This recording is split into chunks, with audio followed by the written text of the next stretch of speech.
Hello viewers, good morning. চলে এসেছি আজকে আরও একটা মিনি ব্লগ নিয়ে। তো দিনটা ছিল 17ই ফেব্রুয়ারি। তো আমি ঘুম থেকে সকাল সকাল উঠে পড়েছি, উঠে একটু বাইরে হাঁটতেও বেরিয়েছি, কিন্তু এখানে বাকিটা ওঠেনি। তো একদম আমি লাঞ্চের সময় চলে এসেছি, কারণ বাকি সময়টুকু আমি ভিডিও করতে পারিনি, কারণ আমার কাজে আমি বিজি ছিলাম। তো আজ হচ্ছে আমার বার্থডে। তো আমার বহুদিনই ইচ্ছে ছিল যে আমি থালা সাজিয়ে খাবো আর কি। তো কিন্তু অফিসের জন্য কোনোদিনই সেটা পসিবল হয়নি। তো এখানে আমার মেয়ে আর মেয়ের জামাইও এসেছে, ওরা সবাই খেতে বসেছে, সবাই আমরা একসঙ্গেই খেতে বসেছি। এটা হচ্ছে আমার মা যে খাবার সার্ভ করছে। তো অফিসের জন্য কোনো দিনই আমার এটা পসিবল হয়ে ওঠেনি যে আমি থালা সাজিয়ে খাবো, কারণ আমি অফিস থেকে ফিরতে ফিরতেই প্রায় 7টা বেজে যেত, জন্মদিনের দিনটা টুকু। তো ফাইনালি আমি খেতে বসেও পড়েছি খাওয়া দাওয়া শেষে। আমরা যাচ্ছি কুল পাড়তে, কিন্তু কুলের ওখানে যাওয়া যাবে না, জল। তোমরা তো দেখতেই পেলে আমরা খেয়ে দিয়ে কোথায় গিয়েছিলাম, কুল পাড়তে গিয়েছিলাম। তো এখানে এসে দেখছি মেয়ে আর মেয়ের জামাই, এটা হচ্ছে আমার দিদির মেয়ে, আমারও মেয়ে, মেয়ে আর মেয়ের জামাই ওখানে সাজাচ্ছে। Happy birthday to you, happy birthday to you, happy birthday dear বন্ধু, হ্যাপি বার্থডে টু ইউ। পম পম পম।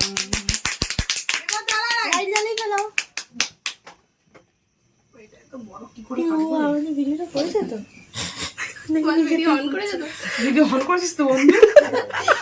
বাবা কই, এদিকে আসো। হ্যাঁ আমি আসছি। হ্যাঁ বাবা এদিকে আসো। আরে আসো না, ওকে দেবো তো, ওকে দেবো তো। আমার বাবার কথা হচ্ছে আগে ওনার দাদানকে দাও, তারপর উনি খাবেন। যেহেতু প্রথম বছর আমার কেক কাটিংয়ের সময় আমার বাবাকে আমি পেয়েছি, তো বাবার মাকে একসঙ্গে খাওয়ালাম। অন্য বছর আমি মেয়েকেই খাওয়াই প্রথমে, তারপর মাকে খাওয়াই, কিন্তু বাবাকে পাই না। বাবা কোথাও কোথাও চলে যায় কেক কাটিংয়ের সময়। কিন্তু এই বছর যেহেতু পেয়েছি, সেই জন্য বললাম যে বাবা আর মাকে আগে খাওয়াবো।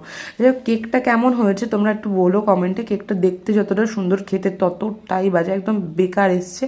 ভেবেছিলাম আমি রিভিউটা খুব সুন্দর হবে হয়তো, বাট স্টিল এত বাজে খেতে কেকটা, কি বলবো। যাই হোক, সব কেক কাটিংয়ের পর্ব শেষ করে ওদেরকে আমি খেতেও বসিয়ে দিয়েছি, যেহেতু ওরা অনেকটা রাত করে এসেছে, 9:30টার পর আমি কেকটা কাটিং করেছি।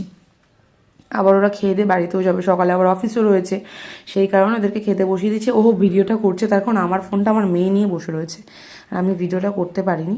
সেই কারণে ওকে বললাম তুই ভিডিওটা কর, বাট সাউন্ডটা আমি অফ করেছি, কারণ সাইডে বক্স পাচ্ছিল কপিরাইটের জন্য আমি সাউন্ডটা অফ করেছি।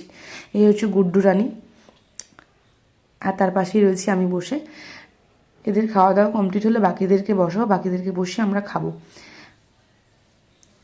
এই যে দীপু ভাই আমার, এখানে সব বন্ধু বান্ধবরাই খেতে বসে। যাই হোক, আজকে এই ব্লগটা কেমন লাগলো তোমরা কমেন্টে জানিও।